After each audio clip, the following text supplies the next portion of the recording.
Boa noite a todas presentes, boa noite a todos que vão assistir posteriormente esse nosso encontro. Bem-vindos. É uma live surpresa, encontro surpresa. Boa noite, Bia. Boa noite, Ana. Boa noite, Boa pessoal. noite. Boa noite, Marta. Muito obrigada por estarem aqui. Nós tivemos Boa agora há pouco... Boa noite, Simone. noite, com surpresa, noite com surpresa. Sim. Porque tivemos agora há pouco a Lua Nova, né? A Lua Nova foi agora, no dia 18. E a seguir nós estamos tendo o equinócio. A Lua Nova foi na madrugada do dia 18, 1h30, mais ou menos, né? Da madrugada do dia 18. É uma Lua Nova em Gêmeos, recepcionando, então, o solstício desse ano de 2023. Que será, então, amanhã, às 11h58 da manhã. É o horário, né, fechado do momento do solstício. Por esse motivo, quem estiver no hemisfério sul vai, então, poder acompanhar a mais longa noite do ano. Será essa noite de quarta-feira, a mais longa noite do ano. E quem estiver no hemisfério norte, o dia mais longo. Porque no hemisfério norte é o solstício de verão. No hemisfério sul é o solstício de inverno. O solstício de inverno ele é celebrado no hemisfério norte, no final do ano, a partir do dia 22. E, como nós tivemos a colonização, né, de portugueses e dos espanhóis na América do Sul, América do Norte, então foi também transferido para cá as celebrações que eles, por séculos, realizavam no hemisfério norte, durante o solstício de inverno. Só que, para surpresa deles, o nosso final de ano, onde tem, então, o nosso solstício de verão, é calor. É muito calor. Quanto mais próximo do hemisfério norte, quanto mais próximo do Equador, da linha do Equador, mais quente. Mais quente é. E esse é um motivo porque os imigrantes preferiram ocupar a região sul do Brasil, por ter um clima mais parecido com os dele.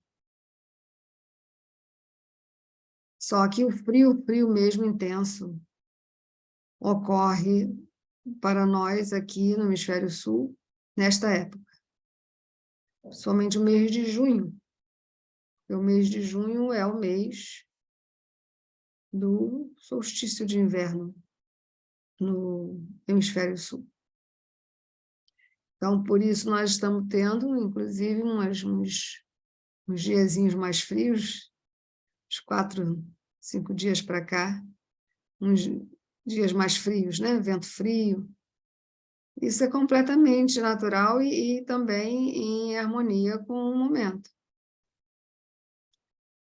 Porque esse processo acontece, que demarca, então, as estações do ano, por mais que a gente reclame de um frio maior, ou no solstício do verão de um calor maior, mas esse frio maior e esse calor maior são saudáveis.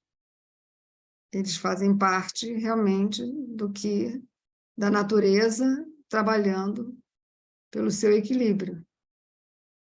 Então, nós temos os solstícios e temos os equinócios. Os solstícios em junho e dezembro. Solstício de junho é 20, 21 de junho, e solstício de dezembro é 22, 23 de dezembro. Já os equinócios acontecem em março e em setembro, que é quando chega, então, no hemisfério sul, em março, o outono, no hemisfério norte, a primavera, e em setembro, a primavera para o hemisfério sul e o outono para o hemisfério norte. Então, a primavera nos prepara para a chegada do verão e o outono nos prepara para a chegada do inverno. Porque não tem como mudar de um verão para o inverno radicalmente, nós não iríamos suportar o choque, né? A mudança de temperatura. Então, tem as estações intermediárias, outono e primavera, né? E se iniciam, então, nos dias dos equinócios. Equinócio significa noite igual, é a tradução. A noite é igual ao dia, equinócio, né? A noite é igual ao dia. A duração da noite é a mesma duração do dia. Então, são os equinócios em março e em setembro. O solstício é o contrário. Se for de inverno, a noite é muito mais longa que o dia, e se for de verão, o dia é muito mais longo que a noite. Exatamente nesse momento. Por isso tem esse nome, solstício, significa de inverno, significa um momento que o sol para. Solstício de inverno. Solstício de verão já é o contrário, né? É o momento que o sol está no seu auge. Por isso esse nome, solstício, né? Sol. Então, o que ocorre no solstício de inverno, pela duração da noite ser tão longa, parece que o dia não vem, que o sol não vai surgir. E quando o sol finalmente ressurge, então ele é chamado de Sol Invictus. Invictus significa aquele que nunca é derrotado, né? Ele não é derrotado pela noite, ele reaparece. E isso promove na mente das pessoas, somente na antiguidade, e quase que a gente passa batido por essa data, né? Quase que a gente, né, nem lembra, mas os antigos lembravam muito bem dessas datas, desses momentos. Eles acompanhavam direitinho, porque havia um grande interesse, né, desse funcionamento na relação entre a natureza e o cosmos.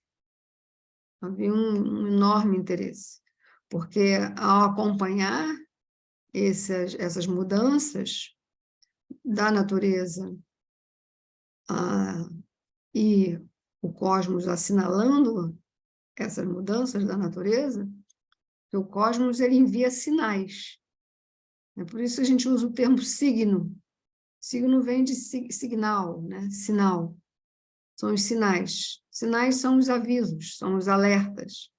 São coisas que nos chamam a atenção para olhar e observar.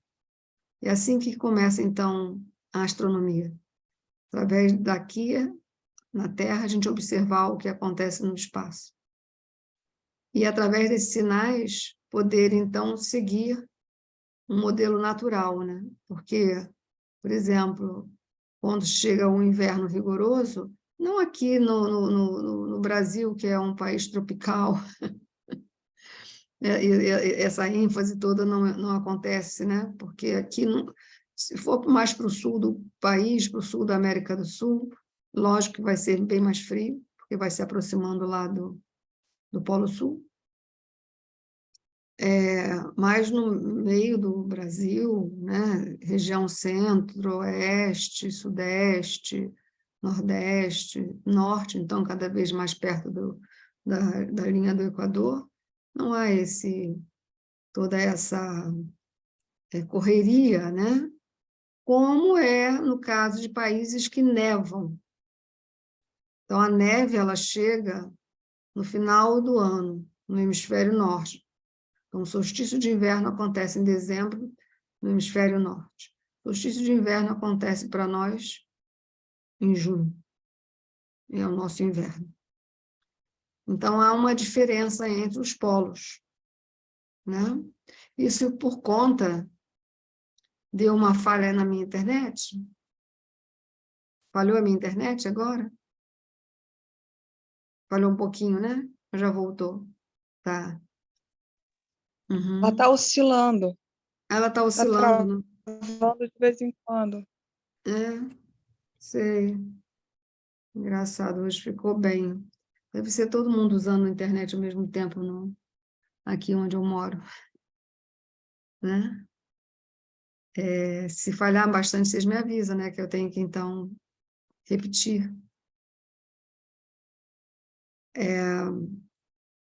Então, há essa diferença, isso por conta que a Terra ela faz uma inclinação, ela tem uma inclinação, a Terra ela é redonda, mas ela não está reta, né? O seu eixo não está reto, o eixo está inclinado, uma inclinação de 23 graus e 5 minutos, né? Então, esse deitadinho em relação à linha do Equador é que acaba promovendo essa diferença entre os dois polos, né? Então, é como se mostrasse mais as costas para o Sol, aí em outro momento do ano mostra mais a frente para o Sol, e aí vai ficando mais quente ou então mais frio, de acordo com como ela vai se movendo a partir dessa inclinação.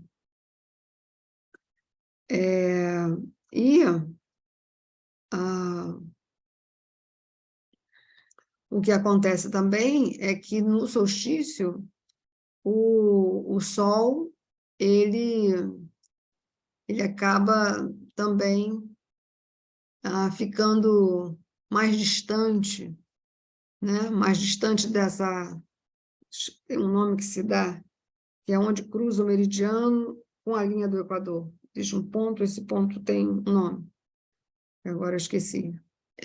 Então, o Sol, durante o solstício, ele se afasta máximo desse ponto, e quando é o equinócio, ele está bem pertinho desse ponto. Na nossa observação, né? Então, o Sol é como se o Sol andasse meio como um pendulando, assim, para cá e para lá ao longo do ano. Então, no solstício, ele se afasta ao máximo desse ponto, e no equinócio é quando ele está mais juntinho desse ponto. Mesmo assim, estando juntinho desse ponto, se observa também um movimento, né? Nos solstícios, que o ponto que ele estava no solstício, não, desculpa, no equinócio. O ponto que ele estava no equinócio, a cada ano, ele muda um tintinho de nada, é uma coisa muito pequena, quase irrisória. A medida é 51 segundos de espaço, tá, gente? Não é 51 segundos de relógio, não. 51 segundos de espaço. Esse 51 segundos de espaço por ano se chama em sânscrito de Ayanamsa. Ayanamsa significa a porção do ano. É uma porção que é como se o Sol alterasse, né, esse lugar, ele puxasse esse ponto um pouquinho mais para lá. Todo ano, 51 segundos. E esse para lá é para trás, né? Então tem a coisa, né? A Terra está indo para trás, mas o Sol está indo para frente. É complexo, não é uma coisa muito fácil de explicar só assim falando, né? Às vezes é bom ver um diagrama, um desenho, tudo. Mas o que eu acho assim mais fantástico é que na antiguidade monumentos eram construídos para acompanhar isso, para acompanhar essas diferenças anuais. Monumentos eram construídos para poder calcular assim com exatidão, né? E logicamente isso levava, para acompanhar isso, você precisa acompanhar todos os dias, todos os anos, ao longo de muitos anos, pelo simples fato que eu vou desativar o som, tá? O pessoal que está entrando, às vezes não lembra. E aí, se vocês quiserem perguntar alguma coisa, é só levantar a mãozinha que eu abro. E parece uma coisa assim muito pequena, né? Anualmente, 51 segundos a menos por ano parece nada, mas no acúmulo do tempo, e para acompanhar isso, é preciso acompanhar todos os dias, todos os meses, todos os anos, e até por décadas. Então, por isso que esses monumentos eram construídos de forma a eles durarem muito. E hoje nós ainda temos ruínas, né, que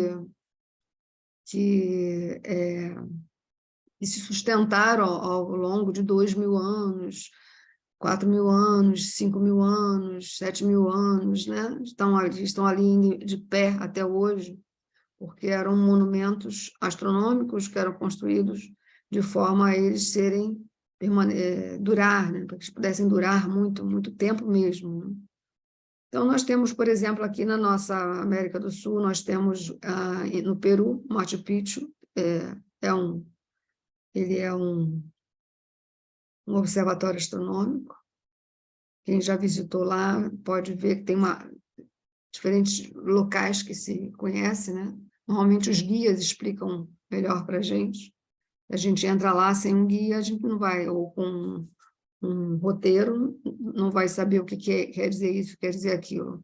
Mas tiver um roteiro, um livrinho com tudo explicando, ou um guia que explique para a gente, eles vão deixar bem claro, né, que ali se observava. Primeiro, porque é um lugar muito alto. Segundo, porque o céu lá é muito nítido, as estrelas são muito nítidas. E, além disso, a maneira como eles posicionavam as pedras e tudo mais, né? Lá em Machu Picchu existe o Templo do Sol. Eles podiam, então, ir calculando esses movimentos, né? Essas diferenças que iam ocorrendo ao longo dos anos, ao longo das décadas. Então, aqui na América do Sul, nós temos esse monumento de grande importância, né? Porque é histórico, existe há muito tempo e é muito firme, muito forte, né? Estrutura muito forte, assim, de duração, durabilidade, feito de pedras. Do mesmo modo, na América Central, temos as ruínas maias, que também eram observatórios astronômicos.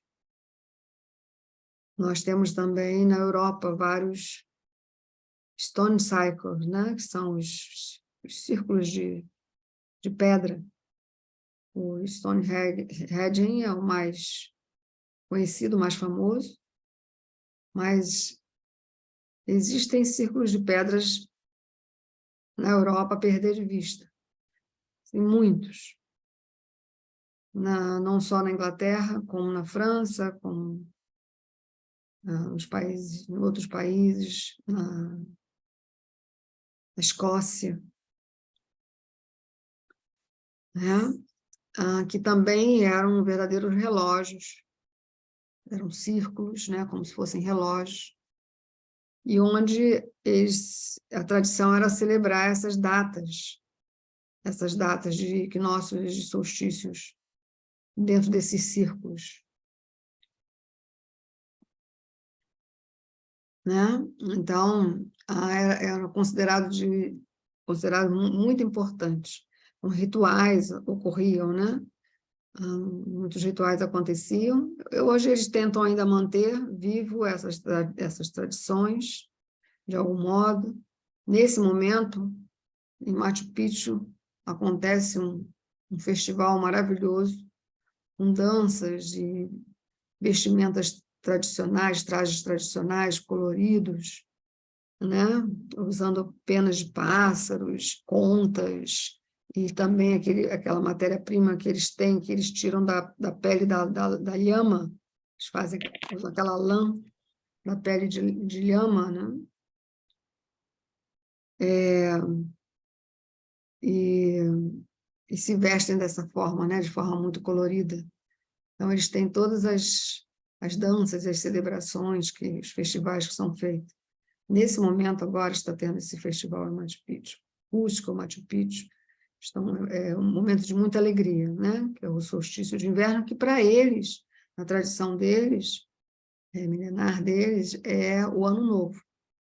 É o fim do ano e o ano novo.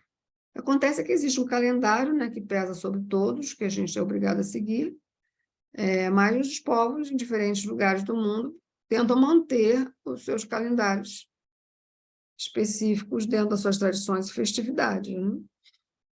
Eles tentam manter, né? Quem consegue manter, mantém. Né? Assim como os equinócios, nós temos a celebração do Navaratri, né? Em março e em setembro, final de março e final de setembro, ou início de abril, início de outubro. Em outros lugares são os solstícios que são celebrados. E a celebração europeia, que chega para a gente, do hemisfério norte, do solstício de inverno deles, e que eles acabam trazendo, muito difícil abrir mão disso, né? Então, nós adotamos a árvore de Natal, decorada com neve e bolinhas penduradas, né? E o Papai Noel vestido com uma roupa quente, de barba, né? Uma roupa vermelha e quente. O trenó, todas coisas relacionadas à neve, inclusive os alimentos também, né, que são as nozes, principalmente as nozes, as frutas secas, que são armazenadas para poderem servir de alimento durante um período que não dá para plantar e colher, porque é tudo neve. Então, esses alimentos eles são armazenados em período de colheita, eles vão ser armazenados e guardados para esses momentos, né? Para poder, então, ter alimento nesse período, porque fruta fresca, vegetais, alface, não tem como ser produzido na neve. E nós terminamos, então, adotando essa celebração, apesar de dezembro ser o nosso solstício do verão, né? Fica como se fosse uma espécie de uma contradição, né? Uma coisa que não faz muito sentido para nós, né? Tem muitas pessoas que abrem mão disso, né? Dessa celebração de natureza europeia e, em vez de fazer uma mesa com nozes e frutas secas, faz com frutas frescas, melancia, muita melancia, muita banana, muita fruta tropical, né? Da nossa região. A mesa farta, então, é feita de outra forma, né? Mais condizente com o nosso clima.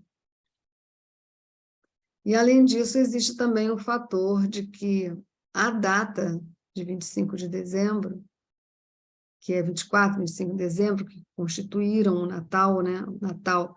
O nome Natal, ele provém do solstício de inverno,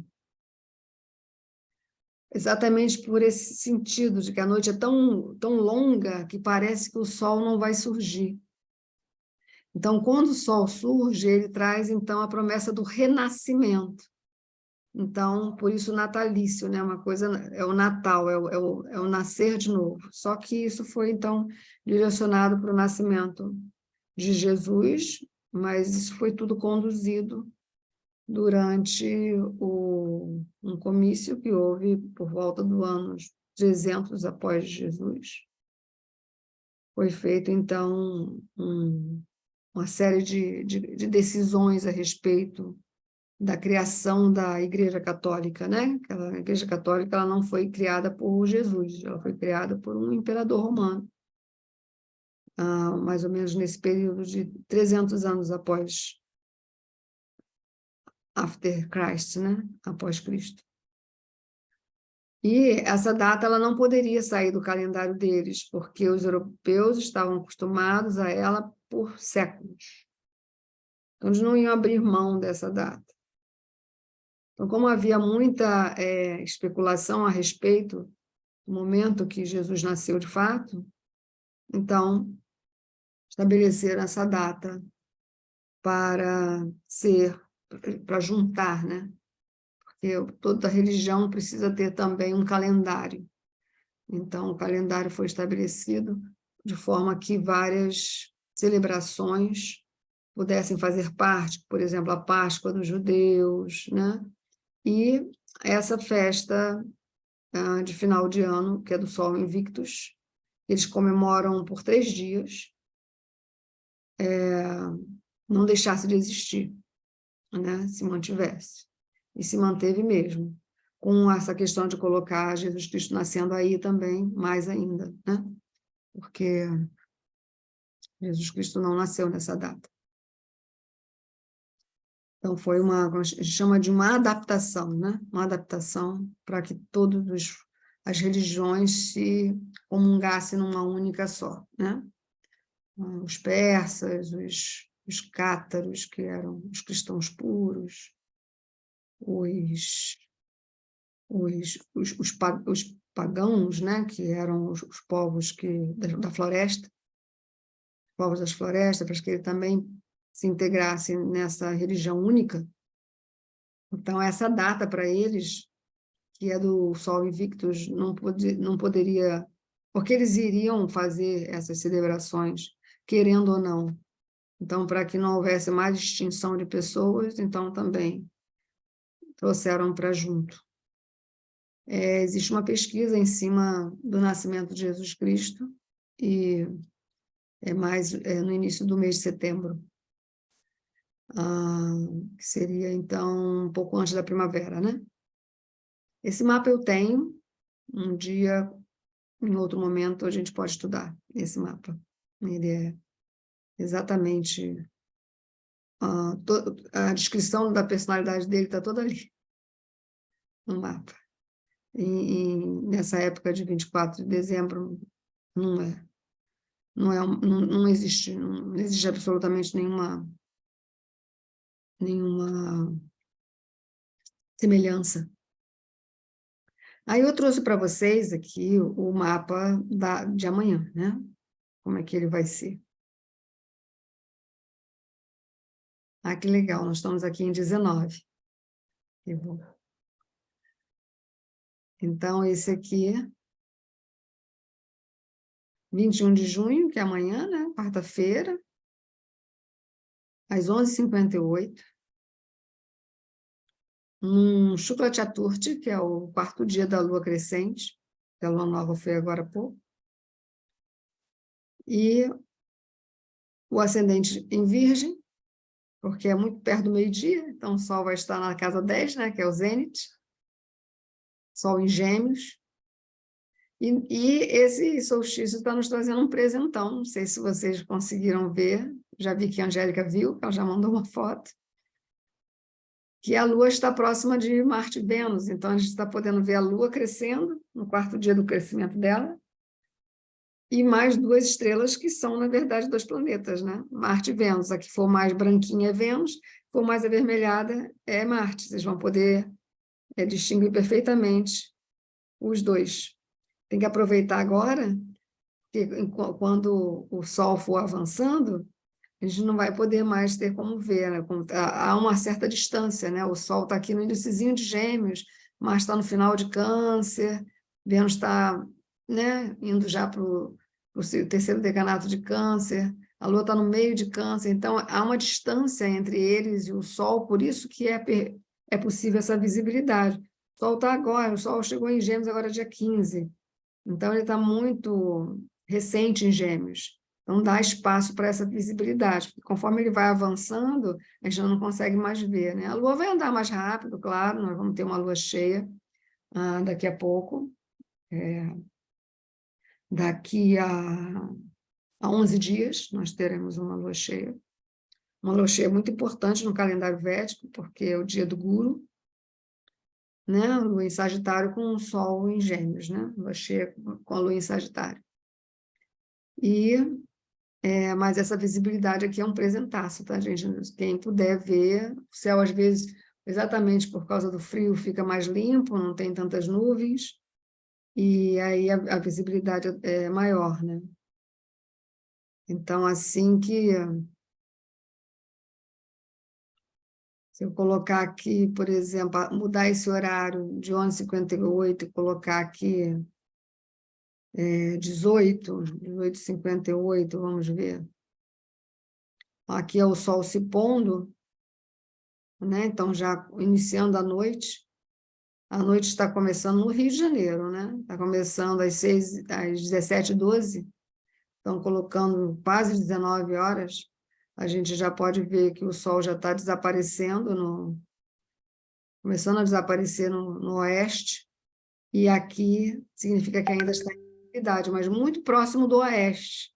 Então, vocês têm que olhar para o oeste, o lugar onde o Sol está nascendo, está se pondo, né? A gente chama Sol nascente, Sol morrendo, né? Sol nascendo, Sol morrendo. Então, o oeste é o lugar onde o Sol se põe. Aí, mais acima, vocês olham um pouco mais acima só, não muito. Eles vão junto à Lua está ajudando a ver, né? A Marte e Vênus, todos três estão em Câncer, né? A Lua está em Câncer hoje e amanhã. Ontem, hoje e amanhã. Talvez à noite a Lua já nem esteja mais em Câncer, já esteja em Leão, com visibilidade. Aí, o Vênus e Marte vão estar abaixo dela, tá? E olhar para a direção oeste, não para a direção leste, para a direção onde o Sol está, onde o Sol se pôs, bom? Vocês vão poder ver. Deixa eu colocar de volta aqui o horário certo, que é 11h58, é o horário do solstício amanhã. O ascendente vai ser Virgem, o Sol aqui no zênite, é de dia, então os planetas não estão com visibilidade, né? O horário do solstício vai ser de dia, mas solstício incrementa esse sentido da observação do cosmos, porque é inverno, o céu é mais limpo e a noite é mais longa. Então, isso permite um dia no ano que permite uma observação maravilhosa do céu, né?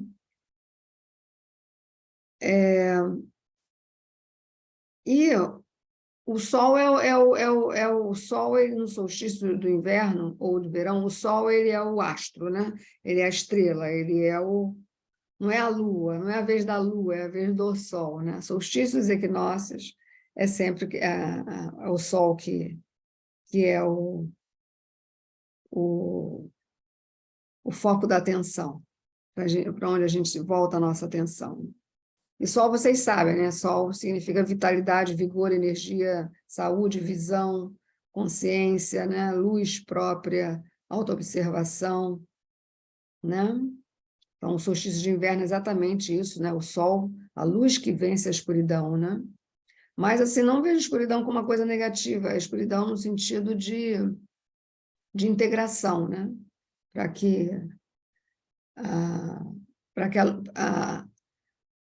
que a gente possa ver a luz, a gente precisa da escuridão, né? Para enxergar a luz, a gente precisa da escuridão. Então, é um momento muito bom para a gente olhar para dentro, né? Olhar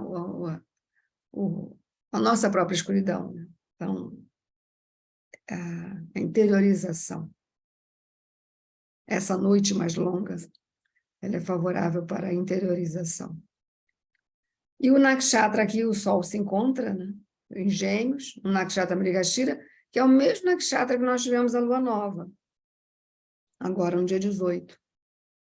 E esse Nakshatra, sempre que nós tivermos o solstício de inverno, o solstício de junho, inverno ou de verão, dependendo de onde estiver, o solstício de junho, o Sol vai estar sempre no Nakshatra Mrigashira, no último pada do Nakshatra Mrigashira, né? Para isso mudar, leva muito tempo. É aquele movimentozinho que eu falei para vocês, que aparentemente irrisório, mas que ao longo das décadas, ao longo dos tempos, vai se tornando significativo. Então, existe, ao longo de 72 anos, esses 51 segundos a menos, ao longo de 72 anos, se torna 1 grau a menos. Ao longo de 144 anos, já são 2 graus a menos. Então, hoje, em 2024, nós já temos um acúmulo desse movimento, dos observadores de 2.000 anos atrás, mais ou menos, de 24 graus. Né? Os que observavam 2.000 anos atrás e os que observam hoje, já houve uma diferença de 24 graus. Certo? e é um movimento real, né? É um movimento que ele é observável, que ele é calculado, ele é reconhecido, ele é um movimento físico, não há como negá-lo. E é praticamente aí que, praticamente, não unicamente, mas praticamente aí que a astrologia védica se baseia nos cálculos dos mapas, né? A gente considera a precessão, a gente considera essa porção anual chamada Ayanamsa. Mas nessa data, por enquanto, a Sol sempre permanece nesse, porque é esse grau aqui, ó, 5 graus e 49 minutos. Porque o Ayanamsa, aqui embaixo, vocês vão observar, o Ayanamsa está sendo dito aqui nesse programa, ele é mostrado, né? Agora, em 2023, o Ayanamsa está 24 graus e 11 minutos. Então, se a gente somar 24 graus e 11 minutos a 5 graus e 49 minutos, vai dar exatamente 30 graus. Né? Exatamente 30 graus.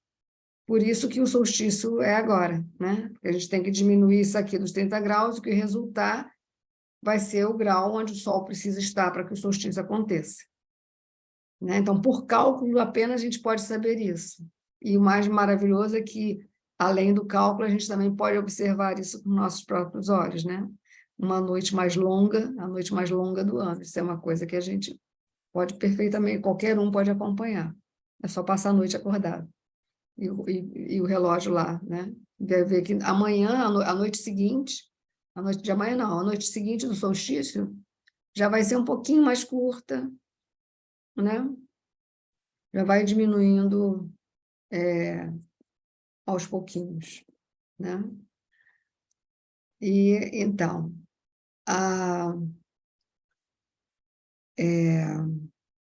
então a gente tem aqui essa questão do Ayanamsa, da porção do ano, e assim, e o Nakshatra Mrigashira que eu estava falando para vocês, porque o que acontece, assim, os trópicos, né, que também tem a ver com a linha do Equador, os trópicos, eles são chamados de trópico de Capricórnio e trópico de Câncer,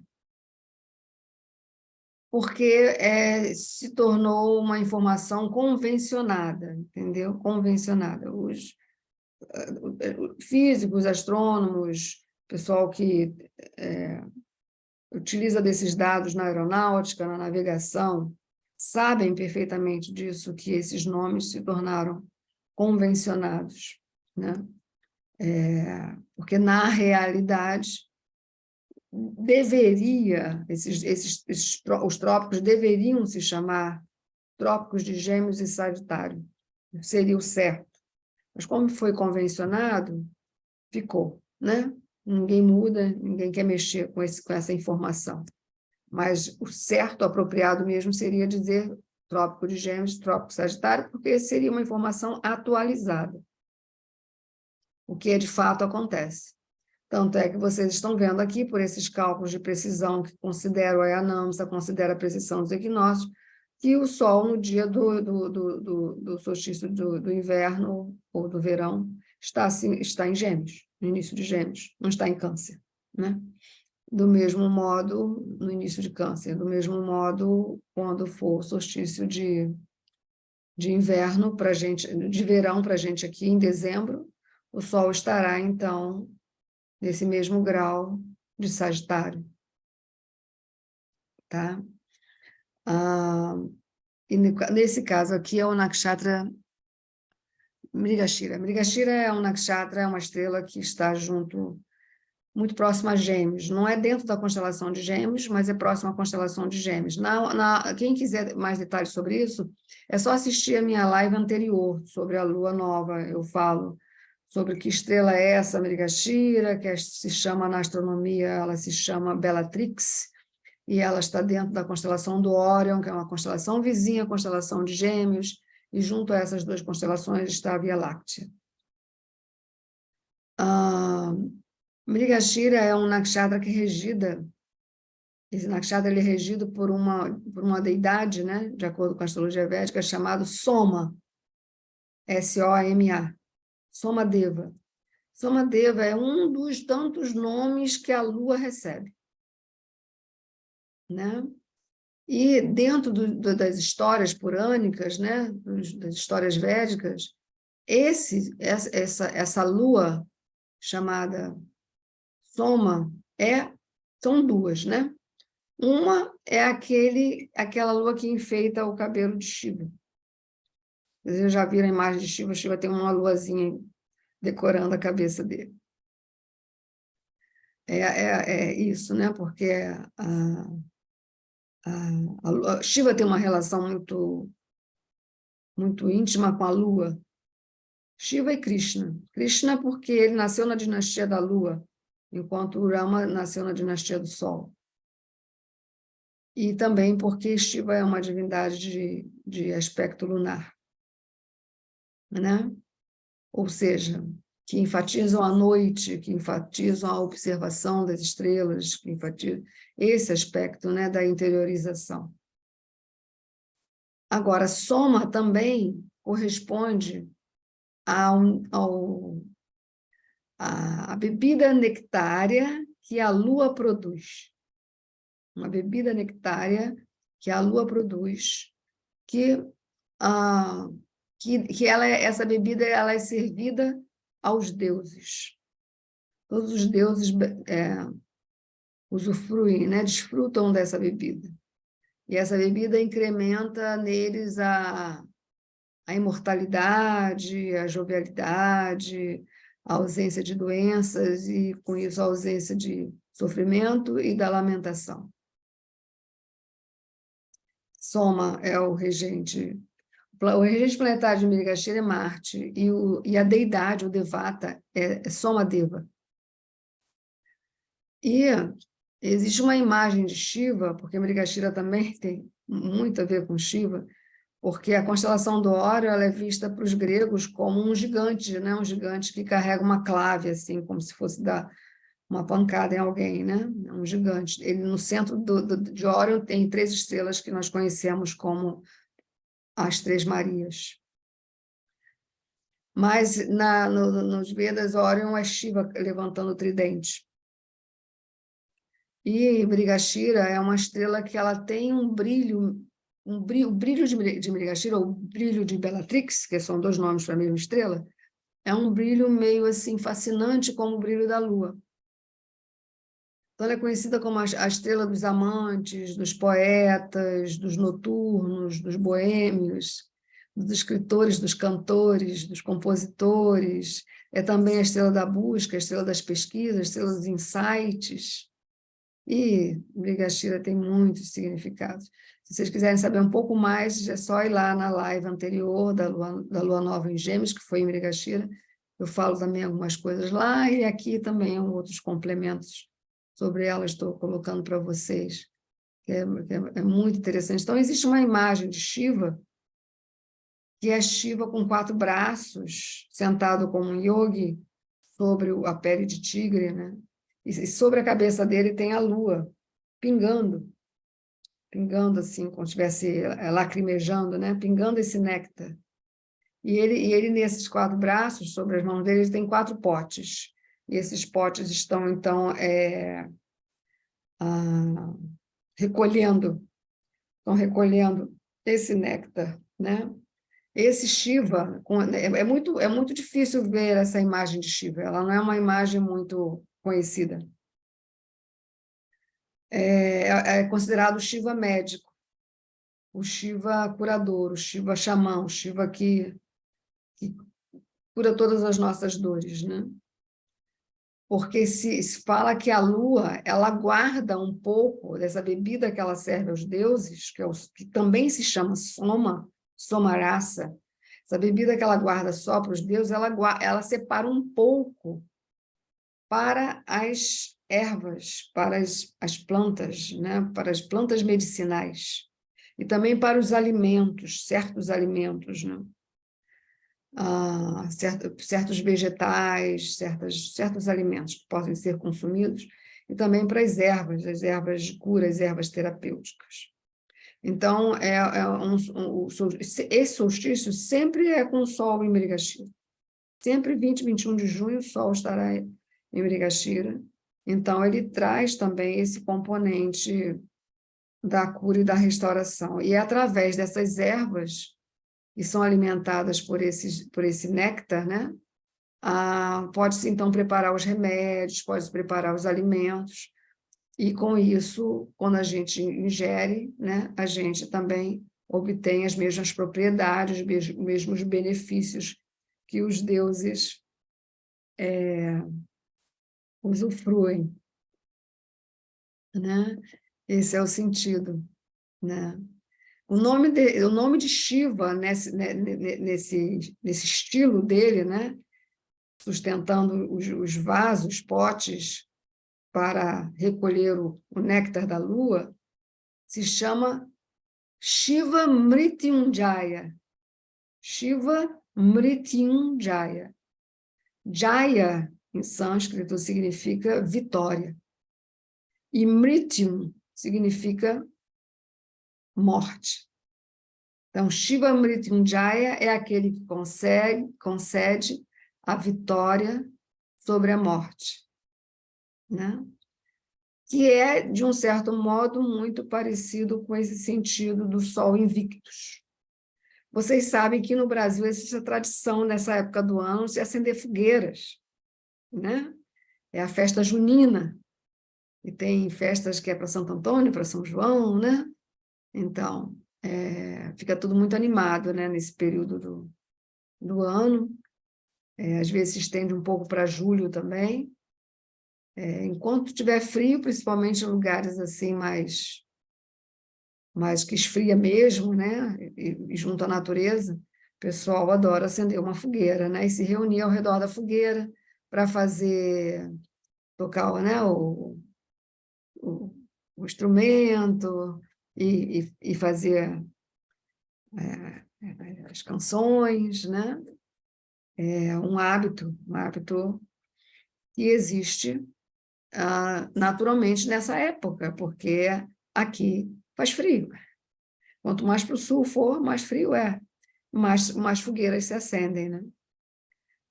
Infelizmente, essa questão da modernidade, e aí também se torna um período de seca, e há mais risco para incêndios, né? Isso está acontecendo em toda parte, né? Durante o período quando fica muito seco e acaba gerando incêndio nos lugares, né? E afetando, às vezes, agricultura e tudo isso, né? Isso está vindo, esse é o tal do desequilíbrio. Mas é isso que eu queria contar para vocês. Me pediram também para falar um pouco sobre a inteligência artificial, que está deixando todo mundo um pouco aflito, ou bastante, o que virá disso, né? O que vocês acham sobre esse tema?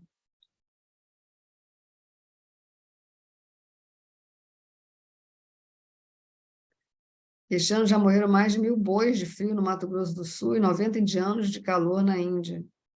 Olha, Ana Paula está bem inteirada aí dos acontecimentos. No Chaturthi não se deve olhar a lua. Está difícil não olhar a lua com essa... Espera para... Hoje é Chaturthi? Então, amanhã é Chaturthi, Espera, então, o Panchami. Hoje ainda dá para olhar, tá? Porque hoje ainda é o Tirtya. Amanhã não olha para a Lua. Mais importante mesmo, porque a Lua vai ser vista só um pouquinho, né? Porque, depois que o Sol se pôs, acho que umas 2 horas depois já não tem mais como ver Lua. Então, assim, ao longo da noite a gente vai ter só mesmo estrelas e, de repente, algum planeta ou outro pode... Nem sei se vai dar para ver planetas, né? Eu teria que colocar aqui umas 6 da manhã. Deixa eu ver como é que fica às 6 da manhã do dia 22.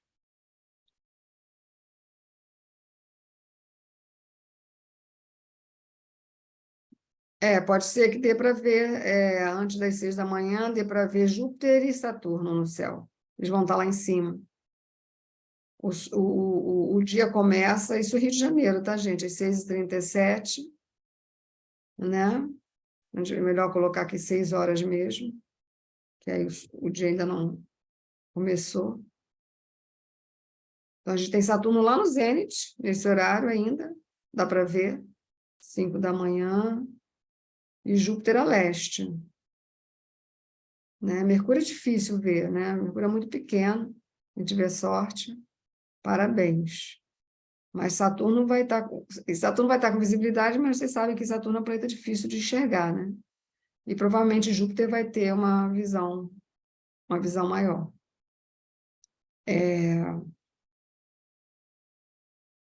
Mas, assim, o mais importante é a gente sintonizar com essa energia de Mrigashira, de Shiva Mrityunjaya, Mrityunjaya Mahadeva, né? Que está trazendo... Sempre nessa época, é sempre assim. Deixa eu voltar aqui. Agora, sobre a inteligência artificial, eu posso falar um pouquinho para vocês sobre isso. Aqui vocês podem ver, né? Aqui dá para ver Saturno em Aquário. Eu tenho observado que o tema tem chegado devagarzinho, do jeito de Saturno, né? Vai chegando devagarzinho, desde que Saturno chegou em Aquário. Ano passado pontuou um pouco, porque ele teve rapidinho, por alguns meses em Aquário, no ano passado, mas depois voltou para Capricórnio, retrogradando. E agora, quando ele voltou para Aquário, definitivamente, em janeiro, esse assunto vem vindo. Ele agora vai estar retrógrado, né? A retrogradação dele já começou. Na outra live eu falei até a duração dessa retrogradação, acho que vai até outubro. Pode ser que, pela retrogradação, esse tema fique assim um pouco de molho, um pouco de lado, não desistido, não vão desistir, mas pode ser que fique um pouco de lado. E depois que a retrogradação terminar, vai vir com tudo. Vai vir com tudo. Porque o que está acontecendo aqui? A gente também, não é só Saturno em Aquário, é Rahu também em Áries, junto com Urano. E isso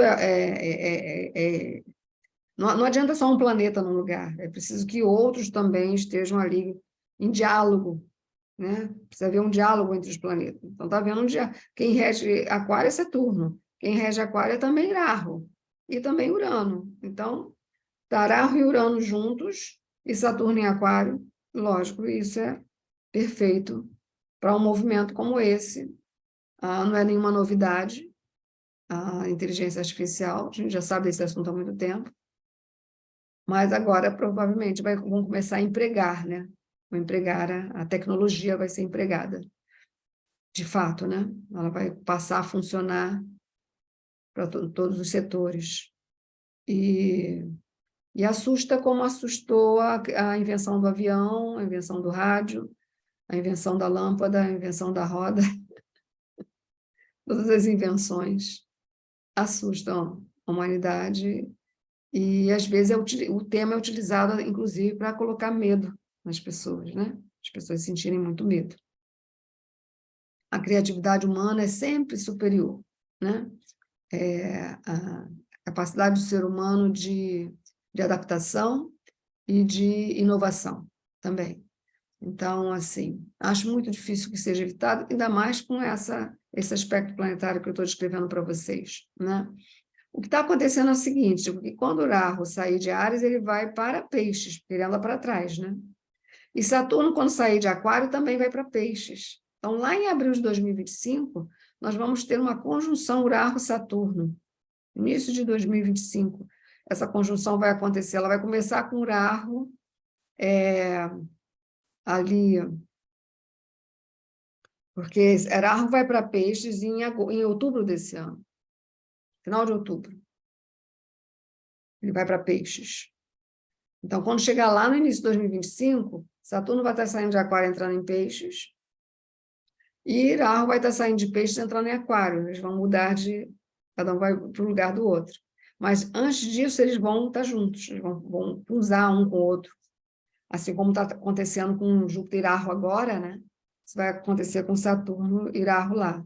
Então, vai ter um momento que Rahu vai estar assim ainda já no finalzinho da passagem dele em Peixes, e Saturno no finalzinho da passagem dele em Aquário, nesse momento a gente já pode começar a considerar uma conjunção entre os dois. Isso vai ser no começo do ano 2025. E essa conjunção de Saturno e Urano, com certeza, ela vai ser uma conjunção implacável mesmo, e a coisa vai tomar conta, né?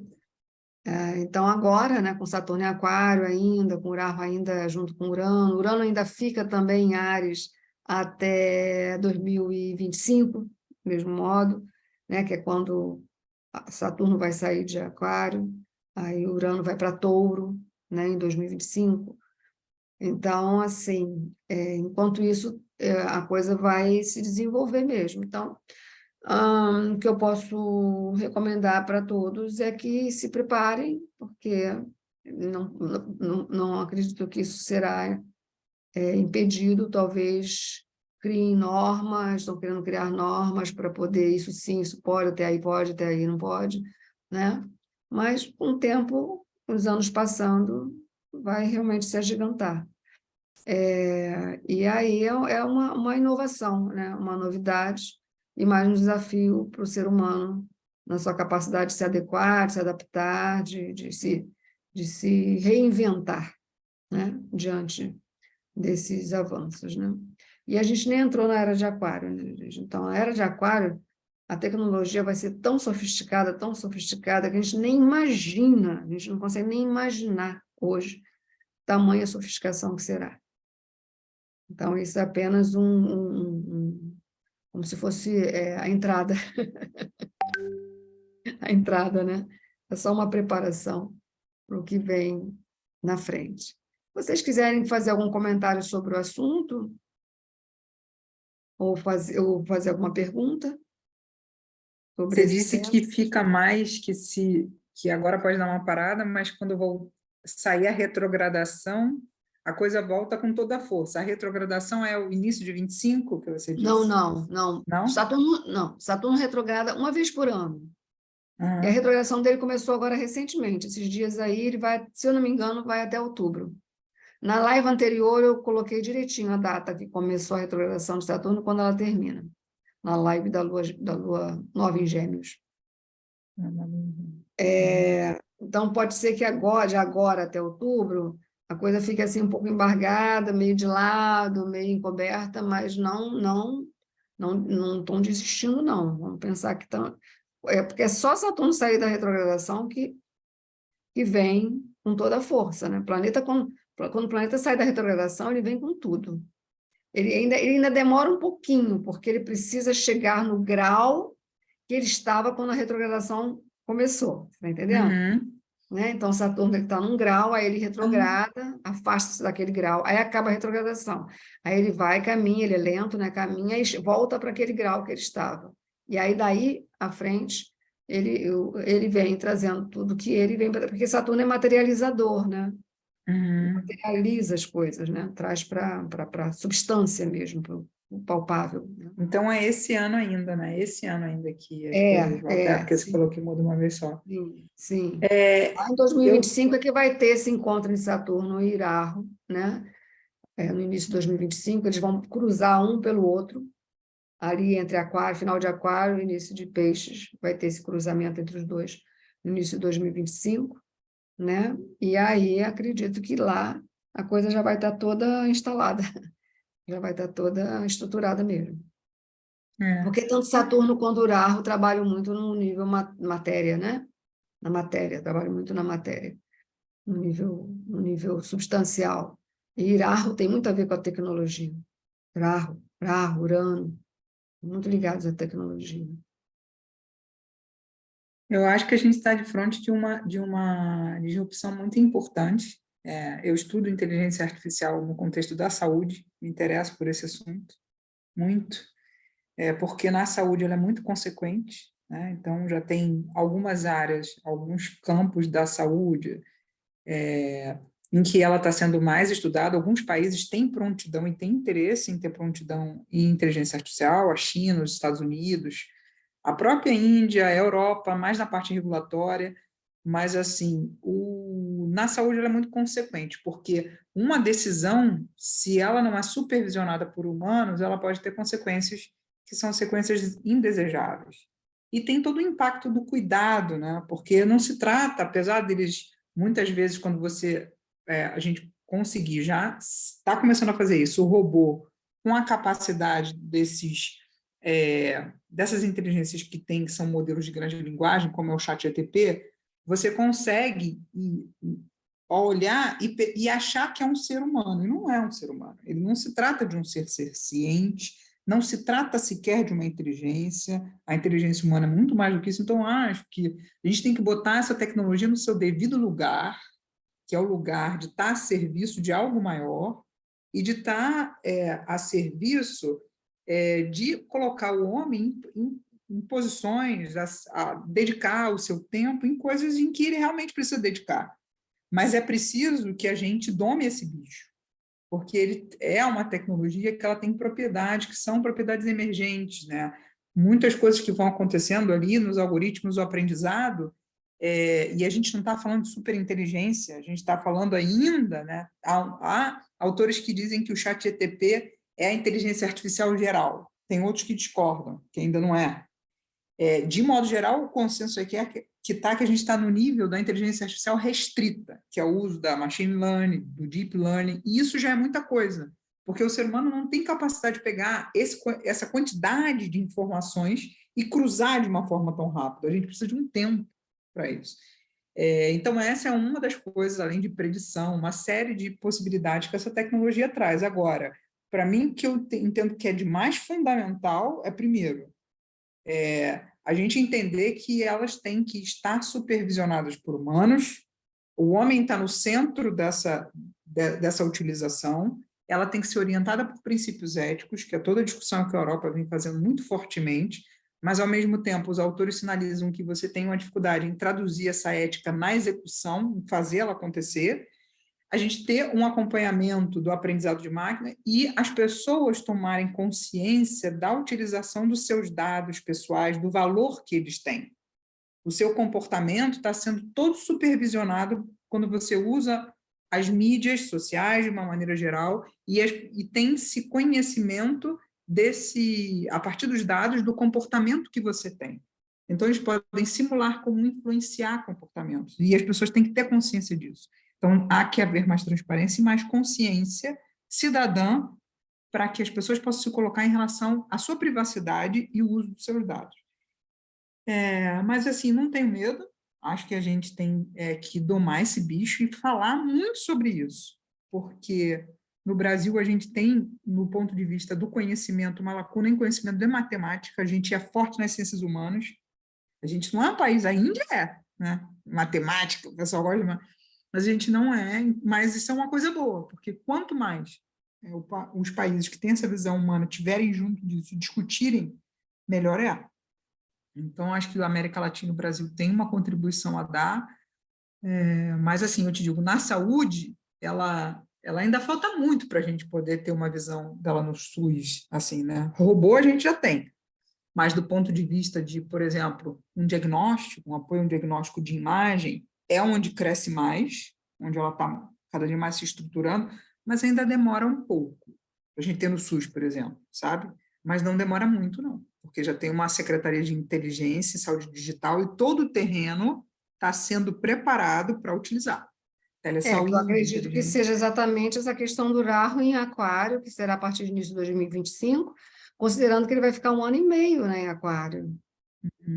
Né? Então, ao longo de 2025, uma parte de 2026 também, eu acho que aí é que a coisa realmente vai pegar mesmo. Que agora é Saturno em Aquário, lá na frente é Urano em Aquário.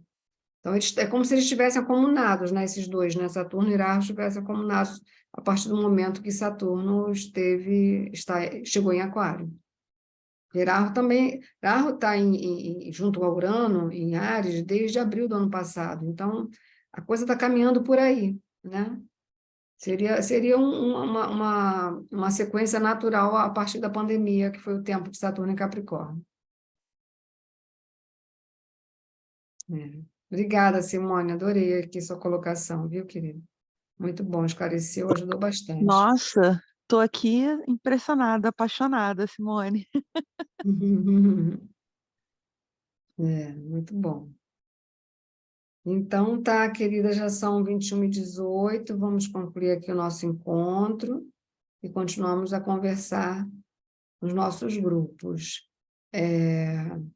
Só para avisar que nós vamos dar continuidade a partir de sábado agora, por 3 sábados seguidos, ao estudo sobre os planetas distantes. Dessa vez será sobre os planetas distantes em conjunção com outros planetas que não são tão distantes, né? Então, Urano conjunto à Lua, Netuno com Sol, Plutão com Marte, as variações todas. Quem ainda não se inscreveu, ainda tem tempo para se inscrever. O curso começa esse sábado às 14h30. Serão 3 sábados seguidos, tá? O estudo do Brihat Parashara Horas também está indo muito bem, está maravilhoso, toda quinta-noite. As aulas estão sendo sempre gravadas, então mesmo se alguém queira entrar ainda já com o estudo já iniciado, não tem problema, porque é só assistir às aulas anteriores e dar continuidade nas aulas que estão acontecendo, né? E não tem problema se não pode estar quinta-noite presencialmente, online, exatamente porque os encontros estão sendo gravados. É um tema maravilhoso, porque Brihat Parashara Hora Samhita é a Bíblia, né? A Bíblia de Jyotisha. Lá a gente vai beber da tradição, né? De como a ciência chegou pura, né? Pura dentro da tradição da cultura védica mesmo, né? Então, bem-vindos também a esse estudo. Nós também teremos, vamos precisar adiar o curso de sânscrito, ele vai começar, na verdade, no dia 15 de julho, tá? Então, quem ainda não se inscreveu, nós vamos ter 3 sábados, não exatamente sequentes, mas serão 3 sábados pela manhã, de uma introdução do sânscrito, que será dado pelo professor Márcio Pombo, que é uma pessoa que tem um conhecimento do sânscrito de 50 anos. 50 anos do conhecimento do sânscrito, então vocês vão gostar muito de aprender. A metodologia que ele tem é uma metodologia muito agradável também, então a gente se sente bastante confortável para estudar algo que aparentemente parece, né, tão difícil, tá? E também vamos nos encontrar na próxima lua cheia, que será o Guru Purnima, né? Então vai ser uma lua cheia também muito especial, porque é a lua cheia do Guru, né? A lua cheia do mestre espiritual, que é quando a lua cheia acontece em Sagitário, uma vez por ano. É a próxima lua cheia, que vai ser daqui a 11, 12 dias, tá bom? Então tá, pessoal, boa noite, obrigado pela presença de vocês, agradeço profundamente. Namastê, Hariom, Tat Sat. Boa noite. Boa noite. E o mantra que foi ouvido antes vai ficar na descrição, tá? Do vídeo. Vocês podem acessar esse mantra maravilhoso que estava tocando antes de iniciarmos aqui. Ok, Ju, boa noite a todos. Boa Bom noite. descanso.